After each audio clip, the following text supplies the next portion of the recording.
Hello everyone. आज का हमारा टॉपिक है इंटरनेशनल पॉलिटिक्स का रियलिज़म और नियो रियलिज़म को समझेंगे हम लोग। तो रियलिज़म क्या है?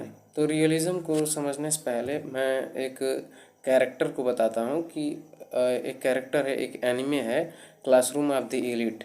और उस क्लासरूम ऑफ द एलिट में एक कैरेक्टर है एनाकोजी कियोटाका। और वो कैरेक्टर जो है ना, वो बिल्कुल रियलिस्टिक कैरेक्टर है। उसका जो अप्रोच है वो बिल्कुल रियलिस्टिक अप्रोच है, और वही approach same to same realistic approach ही यहाँ पे इंटरनेशनल पॉलिटिक्स में भी हमें देखने को मिलेगी कि सेम टू सेम जैसा उसका पॉइंट ऑफ व्यू होता है, जिस तरह से वो बिहेव करता है, जिस तरह से वो लोगों के साथ में रहता है, उसी तरह की बातें यहाँ पे रियलिस्टिक अप्रोच में की जाती हैं।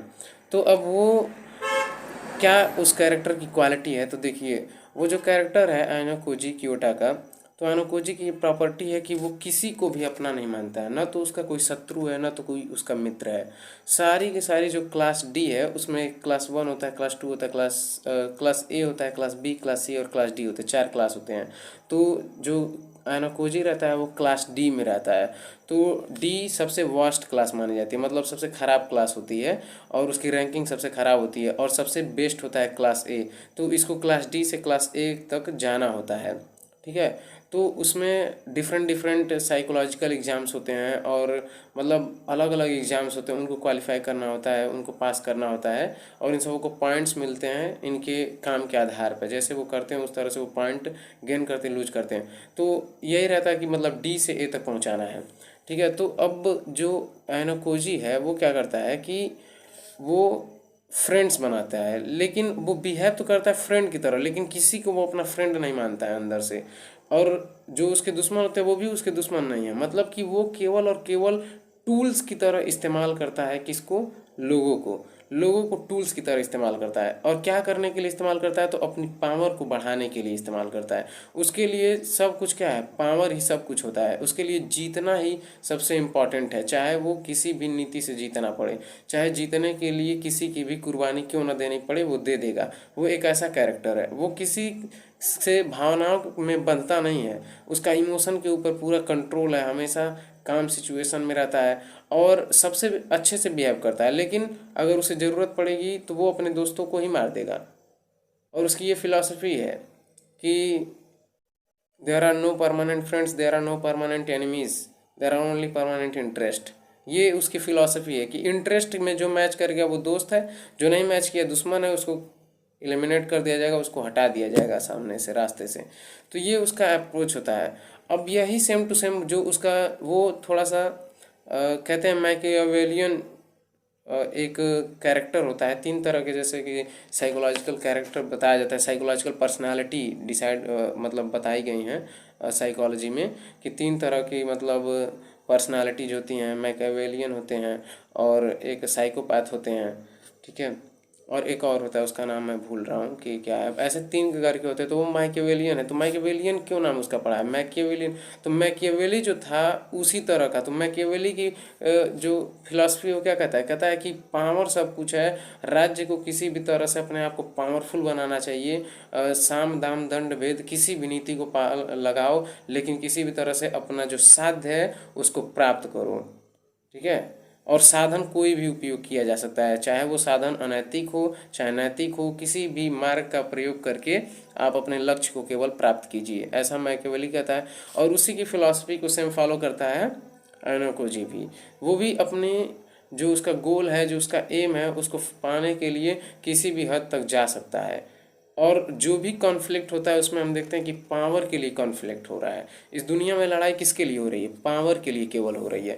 तो यही रियलिस्टिक अप्रोच है। तो रियलिस्टिक अप्रोच में क्या कहा जाता है? तो पहला पॉइंट ये है रियलिस्टिक अप्रोच का, कि रियलिस्टिक अप्रोच में कहते हैं सब कि जो इंटरनेशनल पॉलिटिक्स है वो नेशन स्टेट्स के चारों ओर इर्द गिर्द घूमती रहती है। मतलब जो इंटरनेशनल पॉलिटिक्स का सेंटर पॉइंट है वो कौन है?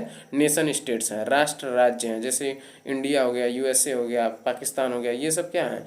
ये सब नेशन स्टेट्स हैं। और इंटरनेशनल पॉलिटिक्स जो है वो इन्हीं के चारों तरफ इर्द गिर्द घूमती रहती है। मतलब ये सब नेशन स्टेट्स ही इंटरनेशनल पॉलिटिक्स के सेंटर में है।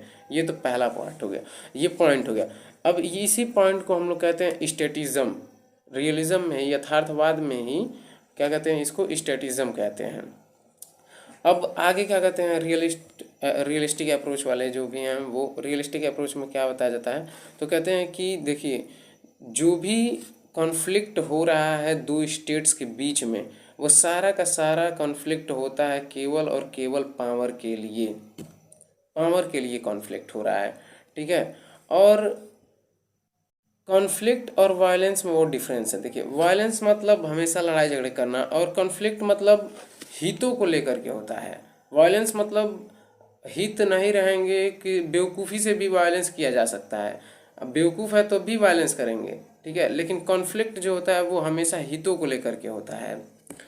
अब रियलिस्ट जो हैं, they do not believe in cooperation, वो सहयोग में विश्वास नहीं करते हैं। वो ऐसा नहीं मानते हैं कि सहयोग होता है। इस दुनिया में सहयोग नाम की चीज़ एग्जिस्ट ही नहीं करती है। केवल और केवल व्यक्ति तभी सहयोग करता है जब उसको लाभ की आकांक्षा रहती है सामने वाले से, तभी वो किसी की मदद करता है। जैसे एग्जाम्पल के रूप में ये सब का मतलब इसको समझने के लिए ऐसे समझ सकते हैं कि आप किसी के ऊपर 10 रुपये तभी खर्च कीजिए जब आपको 15 रुपये मिलने की आशा हो। अगर नहीं मिलने की आशा है तो मत खर्च कीजिए वो 10 रुपये। तो ऐसे ही रियलिस्टिक अप्रोच में कहता है कि एक स्टेट दूसरे स्टेट के साथ में जो दान कर रहा है या फिर जो भी उसको दे रहा है सामान फ्री में या फिर प्रोवाइड करा, जैसे वैक्सीन प्रोवाइड करा रहा था इंडिया कई कंट्रीज़ को जिसको ज़रूरत थी, तो वो क्यों करा रहा था, तो हमें भी आशा है कि वहाँ से कुछ मिलेगा। हमारा नेशनल इंटरेस्ट उससे जुड़ा हुआ है, राष्ट्रीय हित जुड़ा हुआ है। तो जो भी यहाँ पे यूज किया जाएगा वो ये देख करके किया जाएगा। कोऑपरेशन में बिलीव नहीं करते हैं रियलिस्ट सब। ठीक है।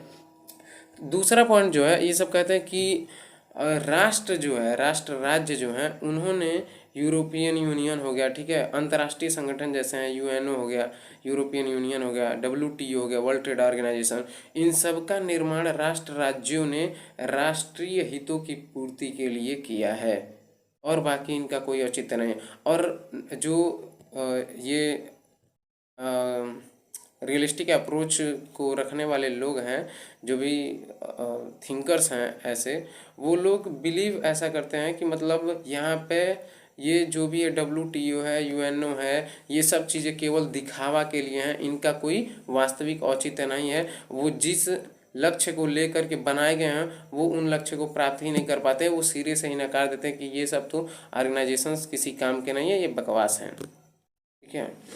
तो ये हमको समझ में आ रहा है कि रियलिस्टिक अप्रोच क्या है, कि केवल और केवल पावर को बढ़ावा देना। कॉन्फ्लिक्ट का आधार क्या है, पावर है, पावर के लिए ही कॉन्फ्लिक्ट हो रहा है। अच्छा देखिए, कॉन्फ्लिक्ट, ये रियलिस्ट सब कहते हैं कि कॉन्फ्लिक्ट इज इनएविटेबल, अपरिहार्य, कॉन्फ्लिक्ट तो होगा ही होगा। क्यों होगा कॉन्फ्लिक्ट, तो देखिए, रिसोर्सेज के लिए कॉन्फ्लिक्ट होगा। रिसोर्सेज कम है, संसाधन कम उपलब्ध है, और लोग ज़्यादा हैं बांटने वाले, तो कॉन्फ्लिक्ट तो होगा ही ना। अब मान लीजिए 2 से 4 लोग खाने वाले हैं, तो कॉन्फ्लिक्ट तो आपस में होगा ही, लड़ाइयाँ तो होंगी ही। तो कॉन्फ्लिक्ट तो इनएविटेबल है, बिल्कुल होगा ही होगा। इसीलिए वो सब कहते हैं कि राष्ट्र को क्या चाहिए, राज्य को क्या चाहिए, अपने आप को शक्तिशाली बनाने का प्रयत्न करना चाहिए। क्योंकि जो इंटरनेशनल लेवल पे पॉलिटिक्स है वो पूरी की पूरी क्या है, अनार्की टाइप की है, अनार्कियल है, अराजकता टाइप की है। और वहाँ पे मत्स्य न्याय होता है, मतलब कि जंगल राज टाइप का है बिल्कुल। वहाँ पे जिसकी लाठी उसकी भैंस, माइट इज राइट चलता है। ठीक है। वहाँ पे नैतिकता नहीं चल सकती है, मतलब नैतिकता के बंधन में राज्य को नहीं बांधना चाहिए। जो भी मतलब राज्य कर सकता है अपने हितों को लेकर के वो सब करना चाहिए। इसमें नैतिक अनैतिक जैसा कुछ है ही नहीं, मतलब इसमें निरपेक्ष नैतिकता के कॉन्सेप्ट दिया जाता है। तो ये तो पूरा हो गया रियलिस्टिक अप्रोच क्या है। अब रियलिस्टिक अप्रोच के भी 3 पार्ट्स हैं। पहला है इंटेलेक्चुअल फाउंडेशन, दूसरा है क्लासिकल रियलिज्म, और तीसरा है नियो रियलिज्म। तो देखते हैं कि इंटेलेक्चुअल जो फाउंडेशन है उसको किन लोगों ने रखा है। तो इंटेलेक्चुअल फाउंडेशन को प्राचीन काल में देखिए, हमारे यहाँ तो कौटिल्य चाणक्य थे। चाणक्य भी क्या कहते थे कि पावर किसी भी तरह हासिल करो, अपने लक्ष्य को हासिल करो, साम दाम दंड भेद किसी भी नीति को लगा करके उसको अपने लक्ष्य को हासिल करो, अपने देश को स्ट्रांग बनाओ और एकीकरण करो। इस तरह की बात करते हैं चाणक्य। फिर उसके बाद दूसरे जो हैं मैकियावेली हैं। मैकियावेली भी क्या है, वो भी एक रियलिस्टिक अप्रोच रखने वाले ही व्यक्ति हैं। वो भी कहते हैं कि किसी भी माध्यम से जो राष्ट्र है उसकी शक्तियों को इंक्रीज करना चाहिए, उसको ताकतवर बनाना चाहिए, ताकतवर राज्य का कॉन्सेप्ट देते हैं। इसी तरह से हाब्स हैं, टॉमस हाब्स भी क्या हैं, रियलिस्टिक अप्रोच वाले हैं। और फिर एक और थियोसाइड थ्यूसिडाइडस हैं, वो भी एक यूनानी थिंकर हैं। और वो भी इसी तरह से वो बात करते हैं कि वो तो एक स्टोरी लेकर के अपनी बुक लिखते हैं, तो वो एक स्टोरी लेकर के लिखते हैं कि दो नेशन स्टेट्स हैं, दो नगर राज्य हैं। नगर राज्य उस टाइम पे जो चलता था, यूनान के थे तो यूनान में ज़्यादातर नगर राज्य ही थे, तो छोटे छोटे नगर राज्य होते थे, तो उनके बीच में कॉन्फ्लिक्ट होते थे। तो उनके कॉन्फ्लिक्ट को उन्होंने दिखाया कि एक ताकतवर राज्य है, एक कमज़ोर राज्य है। तो कमज़ोर राज्य जो है वो न्याय अन्याय की बात करता है, नैतिकता और नैतिक और अनैतिक की बात करता है, और जो शक्तिशाली राज्य है वो उसको मारता पीटता है। तो वो इस तरह से इस एग्जाम्पल को लेकर के दिखाते हैं थ्यूसिडाइडस कि देखिए इस तरह से जो शक्तिशाली लोग होते हैं वो क्या करते हैं, वो अपना काम सीधे करते हैं, और जो लोग कमज़ोर होते हैं वो लोग अन्याय और नैतिकता का पाठ पढ़ाने लगते हैं। वो लोग कहते हैं कि ये तो नैतिक नहीं था, ये अनैतिक है, ये गलत है, वो गलत है। लेकिन यहाँ पे कुछ भी सही गलत नहीं है। आप शक्तिशाली हैं तो आपके लिए सब कुछ सही है, आप शक्तिशाली नहीं हैं तो आपका मतलब सब कुछ गलत है। आप जो करेंगे उसमें ही लोग गलती ढूंढ देंगे। आप पावरफुल हैं तो आप कुछ भी कीजिए, आपका सब कुछ सही ही रहेगा। मतलब ऐसा रियलिस्टिक अप्रोच वाले मानते हैं। तो हम लोग देख चुके कि जो पहला इंटेलेक्चुअल फाउंडेशन है वो कौटिल्य, थ्यूसिडाइडस और मैकेवेली और टॉमस हॉब्स के द्वारा रखा गया है। अब जो दूसरा बेस है, जो दूसरा पार्ट है इसका रियलिज्म का, वो है क्लासिकल रियलिज्म। तो क्लासिकल रियलिज्म के ऊपर एक मतलब थिंकर हैं मार्गन थाउ। तो रियलिस्टिक अप्रोच में चार पांच जो मॉडर्न थिंकर हैं उनका नाम मैं बता देता हूँ। पहला मार्गन थाउ की एक बुक है, उसका नाम है sorry politics among the Nations. 1945 के बाद ही इसको मतलब लिखे थे वो, जब कोल्ड वार का टाइम चल रहा था उस टाइम पे इसको लिखा गया था। 1945 के बाद जब द्वितीय विश्व युद्ध समाप्त हो गया उसके बाद उन्होंने इसको लिखा था। तो मॉर्गन थाउ है। फिर उसके बाद केनेथ वॉल्ट उनकी भी एक बुक है। और फिर तीसरे जो थिंकर हैं वो हैं हेनरी किसिंगर, वो भी अमेरिका के ही हैं। और एक हैं EH कार करके, EH कार। ये तीन चार लोग ऐसे हैं जो मॉडर्न रियलिस्टिक अप्रोच को बढ़ाने वाले लोग हैं।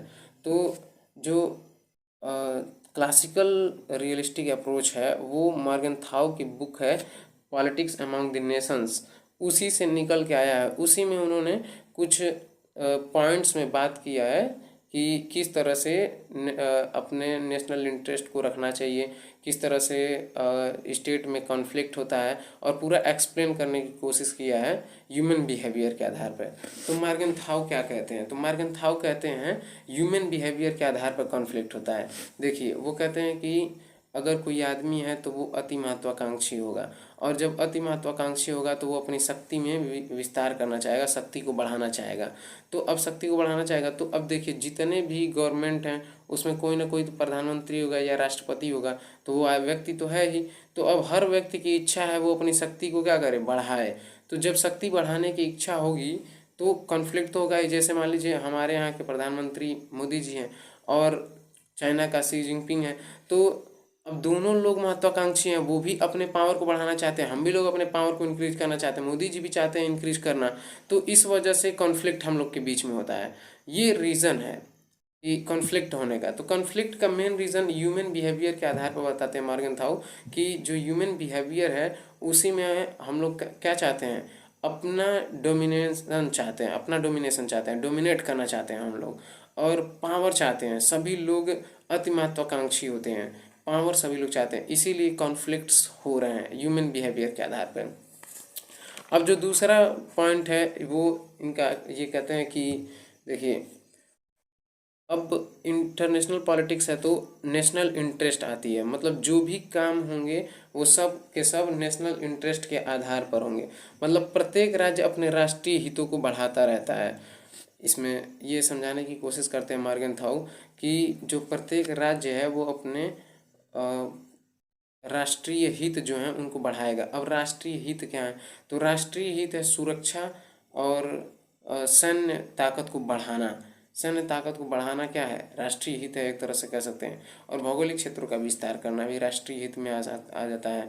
तो भौगोलिक क्षेत्रों का विस्तार करना, सैन्य सुरक्षा को एकदम हाई लेवल पर लेकर के जाना क्या है? राष्ट्रीय हित है। तो हर राज्य जो है वो अपने राष्ट्रीय हितों को बढ़ाना चाहता है। क्यों? क्योंकि राष्ट्रीय हित जितने मतलब बड़े रहेंगे, मतलब उतना नेशनल पावर बढ़ेगा। नेशनल पावर किससे बढ़ता है? सुरक्षा से। आपके पास मिलिट्री पावर है सबसे हाई लेवल की, तो आप सुपर पावर हो जाएंगे। जैसे अमेरिका अगर सुपर पावर है तो वो क्यों है? क्योंकि वो एक ही टाइम में पूरे वर्ल्ड में लड़ सकता है, क्योंकि उसने 5 जगहों पर फैला रखा है अपनी पूरी सेना को दुनिया के हर एक कोने में। तो वो किसी भी समय हर देश से लड़ सकता है, तो इसी वजह से वो पावरफुल है।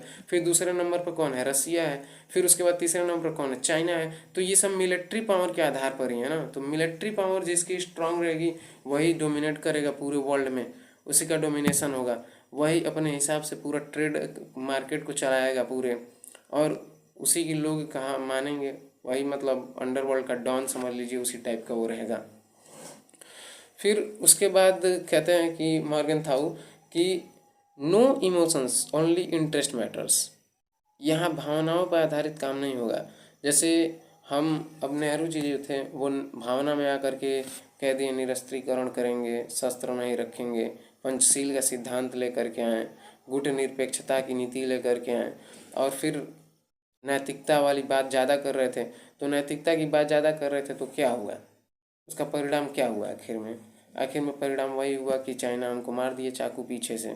तो इस तरह से हम किसी पर विश्वास नहीं कर सकते हैं, ट्रस्ट नहीं कर सकते हैं। अगर सामने वाला अपनी पावर को इंक्रीज कर रहा है तो हमें भी करना पड़ेगा, क्योंकि सामने वाला अगर अपने पास पावर बढ़ा रहा है तो उससे दूसरे वाला जो व्यक्ति है जो सामने है उसके अंदर, या जो राष्ट्र है उसके अंदर भय पैदा होता है। जैसे मान लीजिए आपका ही कोई मतलब बगल में कोई व्यक्ति है, आप ही के घर के बगल में कोई व्यक्ति है, वो पिस्टल खरीद लिया है, तो उसकी वजह से आपके अंदर एक तरह का डर का भाव पैदा हो जाएगा कि अरे भाई इससे तो लड़ना नहीं है, इसके पास पिस्टल है, मार देगा, खत्म हो जाएंगे। तो अगर कोई अपनी शक्ति में विस्तार करता है तो दूसरे के अंदर क्या होता है? भय पैदा होता है। इसको ऐसे भी समझ सकते हैं कि जब हम लोग अपना परमाणु बम बना रहे थे 98 में, जब परीक्षण हम लोग कर रहे थे अपने परमाणु बम का, तो उस समय तो चाइना के पास परमाणु बम था, लेकिन फिर भी वो क्यों इतना परेशान था उसको लेकर के? क्यों? क्योंकि हमारी शक्ति बढ़ रही थी, और जब भी किसी की शक्ति बढ़ती है तो वो सामने वाले के अंदर क्या करती है? भय पैदा करती है। तो ये एक पॉइंट बताते हैं मॉर्गनथाउ। और मॉर्गनथाउ क्या कहते हैं? मॉर्गनथाउ कहते हैं कि जो शक्ति है, शक्ति ही सब कुछ है, पावर से ही गवर्न होगी, और कोई एलिमेंट और कोई तत्व है ही नहीं इंटरनेशनल पॉलिटिक्स को चलाने वाला। केवल और केवल पावर ही है जो पूरे इंटरनेशनल पॉलिटिक्स को चला रही है। केवल और केवल शक्ति का सिद्धांत काम करता है इंटरनेशनल पॉलिटिक्स में। जो कुछ भी हो रहा है वो सारी की सारी चीज़ें केवल और केवल शक्ति के लिए की जा रही हैं, शक्तिशाली बनने के लिए। हर राष्ट्र अपने आप को शक्तिशाली बनाना चाहता है, और सुपर पावर बनने की होड़ लगी हुई है देशों के बीच में, और इसी वजह से कॉन्फ्लिक्ट बढ़ते जा रहे हैं। तो ये पूरा का पूरा हो गया क्लासिकल रियलिस्टिक अप्रोच। अब इसका क्रिटिसिज्म हम लोग देख लेते हैं कि इसमें कहाँ पे मिस्टेक किए हैं। तो देखिए, अब इसमें मॉर्गनथाउ जो है वो ह्यूमन बिहेवियर को लेते हैं। ह्यूमन बिहेवियर को लेकर वो क्या कर रहे हैं कि कह रहे हैं कि मनुष्य अति महत्वाकांक्षी होता है, शक्ति का अभिलाषी होता है, और शक्ति प्राप्त करने की कोशिश करता है, और ये प्राचीन काल से अब तक बदला नहीं है। शुरू से ही ऐसा चलता आ रहा है, ऐसा ही चलता आगे रहेगा, और ऐसा ही चलता है, चलता रहेगा। ऐसे ही शक्ति के लिए संघर्ष हमेशा चलता रहेगा। तो देखिए, ये जो मानव व्यवहार के आधार पर उन्होंने कॉन्फ्लिक्ट के बारे में बात की कि जो कॉन्फ्लिक्ट हो रहे हैं स्टेट्स के बीच में, राज्यों के बीच में, वो किसकी वजह से हो रही हैं? मानव व्यवहार की वजह से हो रहे हैं। तो ये जो मानव व्यवहार की वजह से हो रहे हैं, इसी आधार पर इनकी आलोचना भी की जाती है कि हर व्यक्ति तो एक ही जैसा हो नहीं जाएगा, हर व्यक्ति तो ऐसा हो नहीं जाएगा कि मेगलोमैनियक हो जाए, कि शक्ति अभिलाषी हो जाए, एकदम अति महत्वाकांक्षी हो जाए। पूरा सब लोग तो मतलब नॉर्थ कोरिया का कौन है? उसकी तरह तो हो ही नहीं जाएगा कि पावर ही केवल इंक्रीज करना है। कुछ लोग जवाहरलाल नेहरू जैसे भी हो सकते हैं एग्जाम्पल के रूप में, क्योंकि नेहरू जी तो हमेशा निरस्त्रीकरण की बात करते थे, डिसआर्मामेंट की बात कर रहे हैं। तो जब नेहरू जी डिसआर्मामेंट की बात कर रहे हैं तो हम एक यहाँ पे एग्जाम्पल देख सकते हैं ना कि एक ऐसा व्यक्ति है जो नैतिक बातों को लेकर के चल रहा है। ऐसा नहीं कि उसके लिए पावर ही सब कुछ है। अगर पावर ही नेहरू जी के लिए सब कुछ होता तो वो निरस्त्रीकरण की बात क्यों लाते हैं? क्यों वो पंचशील का सिद्धांत लेकर के आते हैं? नहीं लेकर के आते हैं, लेकिन लेके आ रहे हैं। क्यों? क्योंकि उनके अंदर क्या है, नैतिकता का भाव है, उनके अंदर गांधीवाद है। तो इस आधार पर आलोचना की जाती है मार्गेंथाउ की, कि मार्गेंथाउ जो ह्यूमन बिहेवियर के आधार पर एक्सप्लेनेशन दे रहे हैं कि जो कॉन्फ्लिक्ट हो रहे हैं स्टेट्स के बीच में, जो संघर्ष आपसी हो रहा है, वो केवल और केवल मानवीय व्यवहारों के कारण हो रहा है और मानवीय व्यवहार कभी बदलेंगे नहीं। इस आधार पर कर रहे हैं, इस वजह से इनकी आलोचना की जाती है कि नहीं, ऐसा नहीं है। कभी कभी ऐसे भी व्यक्ति होते हैं, ऐसे भी प्रधानमंत्री हुए हैं, ऐसे भी राष्ट्रपति हुए हैं जो देश और पूरे संपूर्ण विश्व के लिए उसके हित में काम करते हैं। पहला पॉइंट ये हो गया। दूसरा वो कहते हैं कि शक्ति शक्ति शक्ति शक्ति शक्ति, केवल और केवल पावर की बात करते हैं। पावर को जितना महत्व मार्गेंथाउ ने दिया उतना किसी एलिमेंट को नहीं दिया। सारे एलिमेंट जो भी तत्व निर्धारित करते हैं विदेश नीति को, फॉरेन पॉलिसी को, या भी किसी भी इंटरनेशनल पॉलिटिक्स को प्रभावित करने वाले अन्य कारकों को, सबको नज़रअंदाज कर देते हैं, सबको नकार देते हैं सिरे से, और सबके ऊपर शक्ति की सर्वोच्चता स्थापित करने का प्रयत्न करते हैं। कहते हैं कि शक्ति ही सब कुछ है, और शक्ति की सर्वोच्चता स्थापित करने के ही कारण, मतलब कि अब ये इस तरह से अगर ऐसा होता, अगर मान लीजिए केवल और केवल शक्ति की वजह से कॉन्फ्लिक्ट होता, तब तो फिर विध्वंस हो जाता पूरी दुनिया का, थर्ड वर्ल्ड वार अब तक हो गया होता।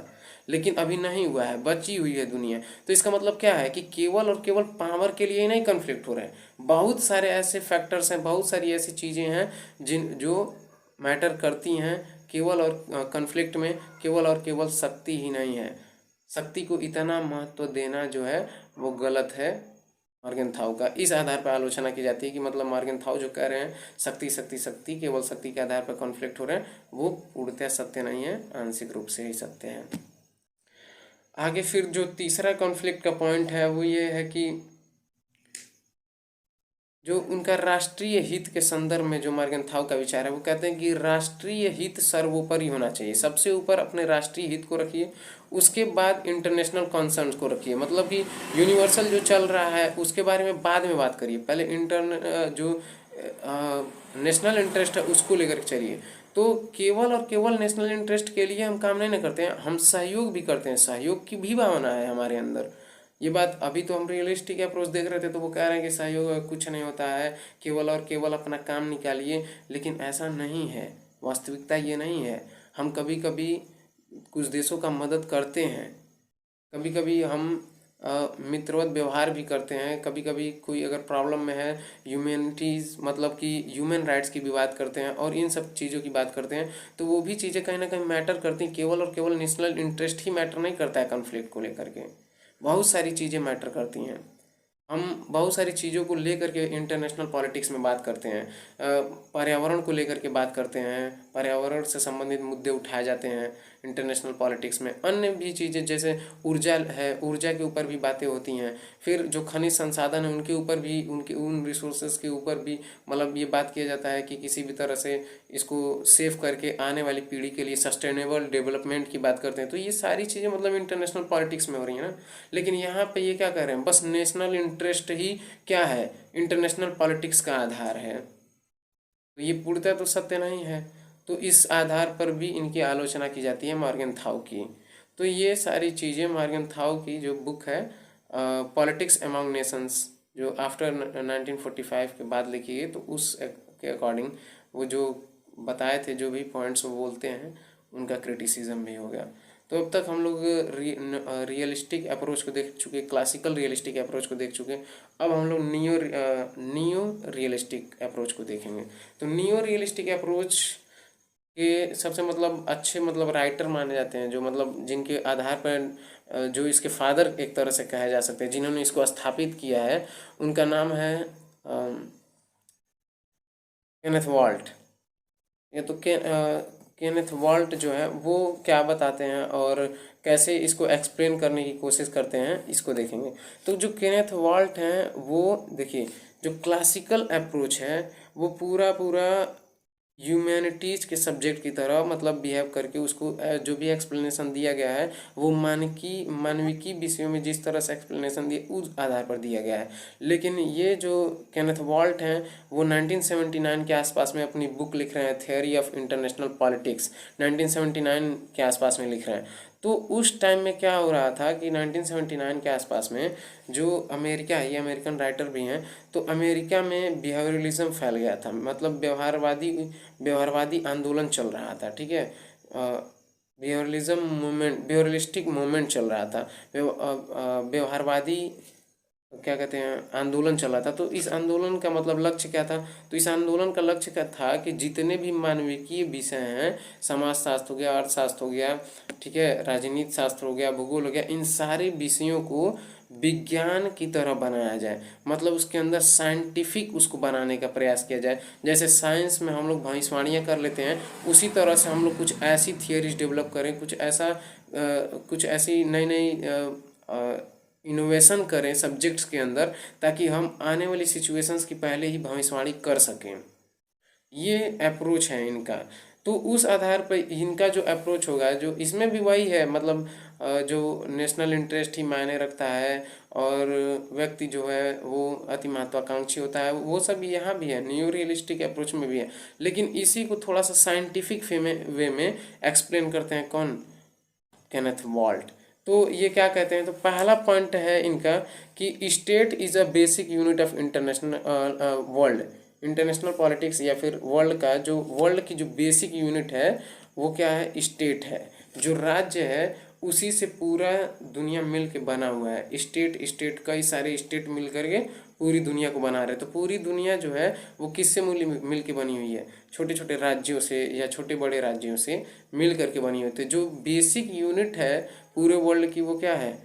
स्टेट है। स्टेट ही क्या है? बेसिक यूनिट है। अब दूसरी जो बात कहते हैं वो कहते हैं कि देयर आर नो कंट्रोलिंग और रेगुलेटिंग पावर। न तो रेगुलेटिंग पावर है, न तो कंट्रोलिंग पावर है। किसके पास? हमारे पास। तो अब जो दुनिया में मतलब कि जैसे देखिए, अगर हम डोमेस्टिक लेवल पर देखें तो डोमेस्टिक लेवल पर हम लोग क्या करते हैं कि अगर हम लोग कुछ गलत करने जा रहे हैं तो हमें रोक दिया जाएगा। किसके द्वारा? पुलिस के द्वारा। लेकिन अगर हम इंटरनेशनल पॉलिटिक्स में बात कर रहे हैं तो वहाँ पे कोई ऐसा इंस्टीट्यूशन नहीं बना है, कोई ऐसा ऑर्गेनाइजेशन नहीं है, कोई ऐसी अथॉरिटी नहीं है जो किसी राज्य को दूसरे राज्य के ऊपर आक्रमण करने से या फिर कुछ और करने से रोक सके। ठीक है। तो फिर जब कोई रोकने वाला नहीं है तो एक तरह से ये क्या मतलब दिख रहा है? एनार्की टाइप की है, मतलब कि जहाँ पर कुछ भी नहीं होता। जैसे मान लीजिए अगर हमारे देश में कोई मतलब पुलिस ना हो, ठीक है, और कानून व्यवस्था ना सही से चल रही हो, जुडिशरी ख़त्म कर दी जाए, तो फिर क्या होगा? अराजकता फैल जाएगी, अनार्की फैल जाएगी। तो उसी तरह से अगर इंटरनेशनल लेवल पर कोई ऐसा ऑर्गेनाइजेशन नहीं है जो सारे स्टेट्स को, सारी जो कंट्रीज़ हैं उन सबों को रेगुलेट कर सके और कंट्रोल कर सके, तो फिर एक तरह से हम क्या कह सकते हैं कि इंटरनेशनल लेवल पर अराजकता है। और इस अराजकता की स्थिति में आपकी सुरक्षा आपकी जिम्मेदारी होगी। मतलब किसी भी राष्ट्र की सुरक्षा उस राष्ट्र की स्वयं की जिम्मेदारी होती है। उसको खुद से क्या करना चाहिए? अपने राज्य की सुरक्षा को बढ़ाना चाहिए। ऐसी बात मतलब कह रहे हैं ये। तो ये हो गया। अब उसके बाद फिर कहते हैं आगे कि जो कॉन्फ्लिक्ट है वो इस वजह से हो रहा है कि देखिए, जो कैपेबिलिटीज़ हैं वो सेम नहीं है। जैसे कोई देश है तो वो ज़्यादा ताकतवर होगा, कोई देश है तो वो कम ताकतवर होगा। तो ज़्यादा ताकतवर कम ताकतवर, तो कैपेबिलिटीज़ इनकी डिफरेंट डिफरेंट है। ये मानव व्यवहार के आधार पर नहीं कह रहे हैं कॉन्फ्लिक्ट होता है, नहीं। कॉन्फ्लिक्ट की बात ये भी कर रहे हैं कि कॉन्फ्लिक्ट इज इनएविटेबल, मतलब कॉन्फ्लिक्ट तो होंगे, लेकिन किस आधार पर होंगे? कॉन्फ्लिक्ट तो होंगे दो स्टेट्स के बीच में, क्योंकि दो स्टेट्स की जो कैपेबिलिटीज़ हैं वो डिफ़र करती हैं, डिफरेंट डिफरेंट होती हैं, उनकी क्षमताएं अलग अलग होती हैं, और अलग अलग क्षमताएं होने की वजह से क्या होते हैं? कॉन्फ्लिक्ट्स होते हैं। तो यहाँ पर कॉन्फ्लिक्ट का रीज़न क्या बताया जा रहा है कि दोनों क्षमताएं मतलब दो राज्य हैं, उनकी अलग अलग क्षमताएं ही कारण बनती हैं संघर्ष का, आपसी संघर्ष का। फिर ये कहते हैं कि कोई भी दो राज्य जो हैं एक समान नहीं होते हैं, सबकी अपनी अपनी अलग अलग क्षमता होती है। अब फिर उसके बाद उसी में वो बताते हैं अपनी बुक में, जो उनकी बुक है थियोरी ऑफ इंटरनेशनल पॉलिटिक्स, उसमें कहते हैं एक थियोरी देते हैं थियोरी ऑफ रिलेटिव गेन की। जो थियोरी ऑफ रिलेटिव गेन है वो क्या है कि एक राष्ट्र जो है वो दूसरे राष्ट्र की मदद करेगा इस आधार पर, अपने राष्ट्रीय हितों को नज़र में रखते हुए जो भी करेगा, किसी दूसरे जो अंतर्राष्ट्रीय संबंध होंगे किसी राज्य की, जो विदेश नीति होगी वो उसके राष्ट्रीय हितों के आधार पर तय होगी। मतलब कि अगर मैं किसी को 10 रुपये दे रहा हूँ तो मैं तभी उसको 10 रुपये दूंगा जब वो मुझे 15 रुपये देगा। मतलब कि अगर किसी को 10 रुपये का कुछ खिला पिला रहे हैं तो ये मतलब दिमाग में रहना चाहिए कि सामने वाले से 15 रुपये का हम भी खा लेंगे, तभी 10 रुपये का खिलाइए। मतलब रिलेटिव गेन की बात कर रहे हैं, सापेक्षिक लाभ की बात कर रहे हैं। सापेक्षिक लाभ कमाने की कोशिश कीजिए। यहाँ पे सापेक्षिक लाभ देखा जाएगा कि अगर हम उनको 10 रुपये खिलाएं तो वो भी हमको 15 रुपये खिला रहे हैं कि नहीं खिला रहे हैं, हम उनको 10 रुपये खिलाएं तो वो भी हमको 12 रुपये खिला रहे हैं कि नहीं खिला रहे हैं। यहाँ पे ऐसा नहीं कि दोस्ती यारी चल रही है, चलो भाई तुमको हम 10 रुपये का खिला देते हैं, तुम्हारे पास पैसा नहीं है तो नहीं, इस आधार पर नहीं। और हम भी लोग का रिलेशन जो ह्यूमन रिलेशन है, हम लोग का भी रिलेशन है, वो कहीं ना कहीं इसी इंटरनेशनल रिलेशन से ही कहीं ना कहीं प्रभावित होता है। अगर अगर इसको उतार के देखें तो बहुत ज़्यादातर ऐसा होता है कि हम लोग का भी जो रिलेशन है वो इन्हीं चीज़ों से प्रभावित होता है। अगर हम किसी को खिला रहे हैं तो हम ये अपेक्षा रखते हैं कि वो भी हमको किसी दिन खिलाएगा। ऐसा ही यहाँ भी है। यही रिलेटिव गेन की थियोरी है कि मतलब अगर कोई खिलाता है, किसी को खिला पिला रहा है, तो जाहिर सी बात है वो उसकी कुछ ना कुछ उसके बदले में लेगा ज़रूर। जैसे चाइना है, मालदीव को खिला पिला रहा था तो उससे कुछ लिया ना, श्रीलंका को खिला पिला रहा था उससे लिया, पाकिस्तान को खिलाया पिलाया तो उससे लिया। तो इस तरह से जो खिलाया पिलाया जा रहा है वो खिला पिला करके क्या करना है, कुछ तो उनसे प्राप्त करना है, तभी खिलाना है। लाभ के आधार पर चीज़ें होंगी, जो भी निर्णय लिए जाएंगे वो किस आधार पर लिए जाएंगे, लाभ को मद्देनजर रखते हुए, सापेक्षिक लाभ को। तो ये सापेक्षिक लाभ का सिद्धांत था थियोरी ऑफ रिलेटिव गेन की, ठीक है। और देखिए जो अब हम लोग इसी में डिस्कस कर रहे थे कि अभी कुछ समय पहले कि जो इंटरनेशनल पॉलिटिक्स है वहाँ पर कोई रेगुलेशन करने वाला नहीं है, कोई कंट्रोल करने वाला नहीं है, तो क्या हो रहा है, एनार्की फैलेगी। तो एनार्की है पूरे मतलब इंटरनेशनल लेवल पे एनार्की है, तो इस वजह से वो एनार्की क्या सिग्निफाई करती है, मतलब क्या बताती है कि सुप्रीमेसी ऑफ स्टेट, मतलब जिसके पास पावर ज़्यादा होगा वो क्या होगा, उसकी सुप्रीमेसी यानी सर्वोच्चता स्थित होगी, राज्य की सर्वोच्चता होगी उसी राज्य की। तो ये जो एनार्की है इंटरनेशनल लेवल पे, वो इंटरनेशनल लेवल पे एनार्की क्या शो कर रही है कि आप जो हैं क्या कीजिए, राष्ट्र की सर्वोच्चता स्थापित करने की बात हो रही है। मतलब कि अगर एनार्की है तो जिसके पास पावर ज़्यादा रहेगी वो क्या करेगा, अपने राज्य की सर्वोच्चता स्थापित करने का प्रयत्न करेगा। ये पूरा का पूरा न्यू रियलिस्टिक अप्रोच है। अब देखते हैं कि डिफरेंस क्या है न्यू रियलिस्टिक अप्रोच में, मतलब कि मार्गन थाउ में और केनेथ वॉल्ट में डिफरेंस देखेंगे। और केनेथ वॉल्ट की पहले हम लोग क्रिटिसिज्म कर लेते हैं कि मतलब इनकी आलोचना किस आधार पर की जाती है। तो इनकी आलोचना इस आधार पर की जाती है कि ये मानव व्यवहारों को बिल्कुल ही स्थान नहीं देते हैं। कई जगहों पे जो कॉन्फ्लिक्ट हैं वो मानव आधार पर भी होते हैं, मतलब बहुत ज़्यादा ऐसा नहीं कि पूरा पूरा साइंटिफिक ही है, नहीं, हम ऐसा नहीं कह सकते ना कि पूरा पूरा साइंटिफिक ही है। अगर पूरा पूरा साइंटिफिक है तो तब तो फिर हम भविष्यवाणी कर देते हैं। इस समय की सिचुएशन देखते हैं कि भारत और इंडिया के पाकिस्तान और इंडिया के बीच में कैसा सिचुएशन है, और उसके अकॉर्डिंग हम लोग भविष्यवाणी कर देते हैं कि इसके बीच में ऐसा कॉन्फ्लिक्ट होगा, इस टाइम पे युद्ध होगा, इस टाइम पे ये होगा, ऐसा तो कहीं किया जा सकता था, लेकिन पूर्णतया साइंटिफिक नहीं है, ठीक है। और फिर जब पूर्णतः साइंटिफिक नहीं है तो साइंटिफिक बनाने का प्रयत्न करने में ये क्या छोड़ दिए हैं, मानविकी जो दृष्टिकोण होता है उसको छोड़ दिए हैं। जैसे मानव व्यवहार हो गया, वो क्या है, मानविकी दृष्टिकोण है, उसको भी थोड़ा सा शामिल करना चाहिए था, ठीक है। और ये जो पूरा एक्सप्लेनेशन देने की कोशिश कर रहे हैं, पूरा साइंटिफिक बनाने की कोशिश कर रहे हैं। सोचिए कि एक सब्जेक्ट जो मानविकी का सब्जेक्ट है उसको हम टोटल साइंस नहीं बना सकते हैं ना। अब साइंटिफिक बनाने के लिए कई चीज़ें मतलब मिस्टेक्स हो जाती हैं। तो इस आधार पर केनेथ वॉल्ट की आलोचना की जाती है कि केवल और केवल हम इसी आधार पर नहीं कह सकते हैं कि जो डिफर करता है पावर और उसी की वजह से केवल और केवल कन्फ्लिक्ट हो रहे हैं।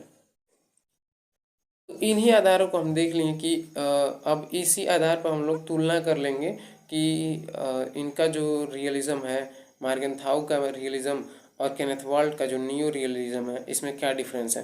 तो डिफरेंस यही है कॉन्फ्लिक्ट के आधार पर। कॉन्फ्लिक्ट में मार्गेनथाउ किसको सपोर्ट करते हैं, मानव व्यवहार को, और ये किसको सपोर्ट करते हैं, केनेथ वॉल्ट। तो केनेथ वॉल्ट कहते हैं कि राज्यों की कैपेबिलिटीज़ इक्वल नहीं है और कोई भी कंट्रोल करने वाला या फिर कोई ऐसा ऑर्गेनाइजेशन नहीं है जो सारे कंट्री को कंट्रोल करता हो, इसी वजह से कन्फ्लिक्ट हो रहे हैं। तो कन्फ्लिक्ट के आधार पर दोनों लोगों की विचारधाराएं स्पष्ट हो गई। दूसरा कि ये पावर को बहुत ज़्यादा जोर देते हैं, कौन, मार्गेनथाउ, और पावर को बहुत ज़्यादा जोर देते हैं, लेकिन ये किसको देते हैं, केनेथ वॉल्ट। तो केनेथ वॉल्ट क्या कहते हैं, केनेथ वॉल्ट कहते हैं कि केवल और केवल पावर ही नहीं है, पावर के अलावा भी बहुत कुछ है। पावर के अलावा क्या है, नेशनल इंटरेस्ट को ज़्यादा महत्व देते हैं। ठीक है। और फिर जो नेक्स्ट पॉइंट हमारा है वो आधार क्या बनता है, तो देखिए नैतिकता का, नैतिकता का आधार बनता है। अब नैतिकता के विषय में जैसे कि मार्गेनथाउ जो हैं वो कहते हैं राज्य को नैतिकता के बंधन में नहीं बांधा जा सकता है। ठीक है। तो नैतिकता के आधार पर बात करते हैं। उनके रिलीजन में नैतिकता, नैतिक, अनैतिक और निरपेक्ष नैतिकता की बात कही गई है। निरपेक्ष नैतिकता मतलब न तो हम नैतिक रहेंगे न तो अनैतिक रहेंगे, हम सिचुएशन के अकॉर्डिंग काम करेंगे, तो निरपेक्ष नैतिकता हो गई। तो निरपेक्ष नैतिकता की बात करते हैं कौन, मार्गेनथाउ। लेकिन जो केनेथ वॉल्ट हैं वो नैतिकता और निरपेक्ष नैतिकता या अनैतिकता की बात करते ही नहीं हैं। उनका वो कहते हैं कि हमारी थ्योरी तो पूरा पूरी क्या है, साइंटिफिक थ्योरी है, इसमें नैतिकता कहाँ से ले आए। तो इस आधार पर हम लोग डिफरेंसेस देख सकते हैं कि नियो रियलिज्म और रियलिज्म में क्या डिफरेंसेस हैं। अब आगे वाला जो नेक्स्ट हम लोग नेक्स्ट पार्ट में हम लोग देखेंगे आइडियलिज्म क्या है और सिस्टम थ्योरी, गेम थ्योरी, ये सब देखेंगे आगे के नेक्स्ट वीडियो में।